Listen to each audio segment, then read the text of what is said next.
right, Larry Krueger here from the Pig and a Pickle Krug Show with a little recap of 49er minicamp from across the street from Levi's Stadium, where the Niners held minicamp. And now they'll be off for the next 40 days, and they don't reunite until middle of July when they get together for training camp, and then it's on. So this is really the downtime for coaches and players. I mean, obviously, coaches, take vacations with their families. Players, who are in great shape, try to just stay in that peak shape. Guys who are not in shape try to race to get in shape by the time training camp starts. But minicamp overall, I think, was good for the 49ers. And, of course, we're brought to you by Pig and a Pickle, the best barbecue in all of Northern California. Check them out. They're in Emeryville and Corte Madera. They're open 7 days a week from 11 a.m. till 8 p.m. or until they run out. Pig and a Pickle, the best barbecue in all of Northern California. Get the brisket chili, though. It's all amazing. Go say hi to Damon and Mary and tell them that Larry Krueger sent you. All right, let's talk a little bit about minicamp. And this video is also brought to you by Underdog Fantasy. Check the link in the description. Use the promo code KRUG, K-R-U-E-G, and they'll match you up to your first $100. Couple quick takeaways. One, this is Brock Purdy's show now. I mean, it's abundantly clear. He's the leader on offense. He's the guy. He's the driving force. Everything about what the Niners do offensively, he's the leader. He's been the leader for a while now, but he's really kind of taken hold of that here in year 3. Last year, he's coming off an injury. He's coming off a rookie year where he ran the table in the regular season, looked really, really good, but there were a lot of doubters. Could he do it again? Then last year he came back and overcame the injury and did it again and led the team to the Super Bowl. Now he's firmly established as the leader of the team. It's everybody knows he's going to get a $50 million plus contract. And so to see him out on the football field leading the team, he's doing it in a much more forceful way, in my opinion. He's always kind of vocal and loud and animated at practice, but you can kind of tell that, he's the driving force behind this offense. There's no question about that. So it was cool to see him out here. The other thing that's really neat is he's already establishing a really good rapport with both Jacob Cowing and Ricky Pearsall. Cowing is going to be his deep threat this year. Pearsall is just going to be a guy that I really think Purdy's going to find in a lot of key third down situations. To me, Ricky Pearsall for Brock Purdy is going to be kind of what Puka Nacua was last year for Matthew Stafford. Just a third down safety valve, security blanket. You need to move the chains. You run a little out route. I'll throw the ball with anticipation. You turn around. It's going to be right there. You catch it. These guys, Stafford and Puka, were on such the same page all in that second half of the year that it was almost a borderline unstoppable thing. And you can see the same kinds of things developing with Purdy and Pearsall. Pearsall is a great route runner. He knows where he's going. He knows where he needs to be. And Purdy, as a guy who plays on time and with accuracy, he'll put the ball where it needs to be if the receiver can get to that point. And now that they're developing that on-the-field trust that comes from reps and practice, I think Purdy to Pearsall could be a prolific thing this year, and I think it could be a borderline unstoppable combination on third down. So I look at Pearsall as a phenomenal continuity piece for the Niner offense this year. One of the other stories of the day was that the Niners, prior to the draft, showed trade interest in Justin Jefferson. I thought that was interesting. Obviously, nothing got done. The Vikings never wanted to move Jefferson, but the Niners were one of 3 or 4 teams that showed interest in a trade. I don't know what that trade would have looked like. My guess is it would have been Ayuk and multiple picks. Maybe Ayuk a first and a second, something like that.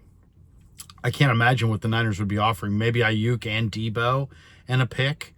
But I got to think Ayuk was a big part of that offer, if that was indeed a factual report.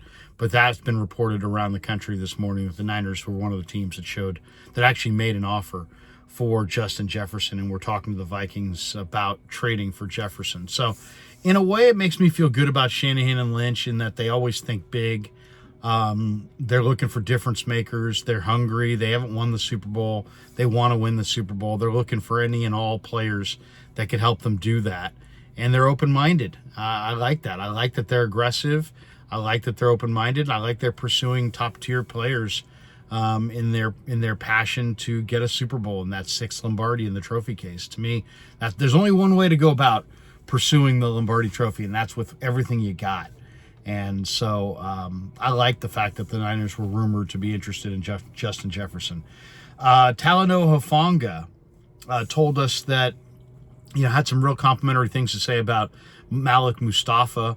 He said, man, he's beefy, but he can cover, and he's got that quick twitch.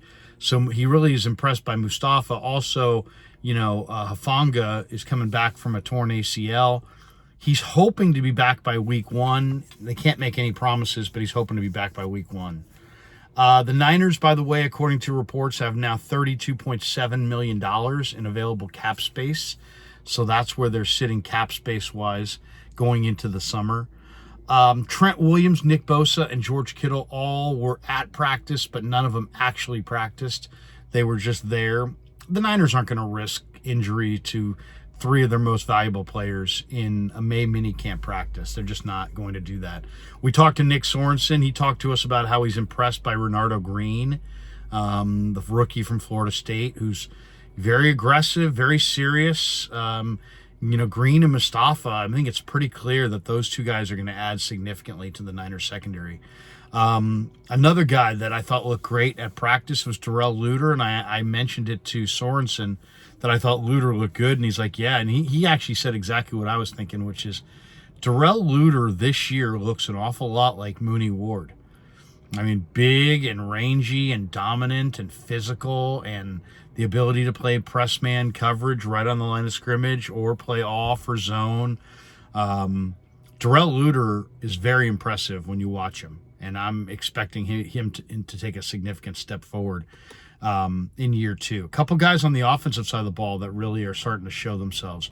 Cody Schrader, the rookie from Missouri, had a run down the sideline where, he just, he runs 4.61, but man, he's field fast.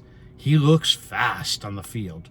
I mean, he looks like a guy who runs in the mid 4.5s, and yet he ran 4.61 for the stopwatch.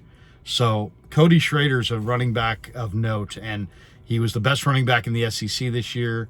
What a phenomenal signing he was for the 49ers. And all I got to say is I don't know how he's going to make the roster. I don't know how the thing's going to shake out, but I have a hard time believing that Cody Schrader's not going to make the roster. I think he is going to make the roster. The cuts, the natural instincts he has as a runner, the field speed that he has, he's much faster than his 40 time. He knows how to play running back, and he's explosive. And he had a run today down the sideline where he hit the sideline and hit another gear and was just gone down the sideline. Very impressive. Very impressive. Once again, some guys, are clocked in the 4.3s but play in the 4.5s. This guy was clocked at 4.61, but he looks like he plays about 4.45 at 210, 215 pounds. So he looked really, really good. The other guy that's looking incredibly talented, right, this year compared to last year is Braden Willis. Willis, I would have to say, going into the summer is probably the favorite to be tight end 2 behind George Kittle. He just looks dynamic. I mean, he's making plays on the field. He's making catches.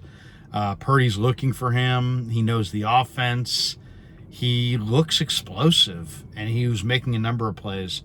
As I mentioned before, Fred Warner said that D. Winters was the linebacker of the young group of linebackers the Niners have, and that would be Tatum Bethune, Jalen Graham, and D. Winters. According to Fred Warner, he says Winters is the most advanced of those young linebackers. And then 2 defensive tackles to keep your eyes on, Shaquille Brown and Evan Anderson. Both look pretty interesting. I mean, I think both those guys are going to compete like crazy for roster spots this summer. Dominic Pooney is looking good out here on the practice field as well. Another guy that really shined. And I'll tell you, he stood out to me 3 or 4 times in practice. I just love the fire which he plays, and that's Drake Nugent, the former Stanford, former Michigan Wolverine offensive lineman, former Stanford captain. To me, he looks good out here on the practice field, and we'll see. I think, between Kingston, who's obviously a great athlete, and Purdy, who's, very talented offensive line prospect, and Drake Nugent, they really added 3 guys there that all 3 of them could wind up making the team and becoming future starters. But Nugent is looking good at practice for sure. All right, that's going to do it for this video. Thanks to Pig and a Pickle for being the title sponsor of the Krug Show. Thanks to Underdog Fantasy for sponsoring this video. And thanks to all of you guys for supporting the Krug Show on YouTube.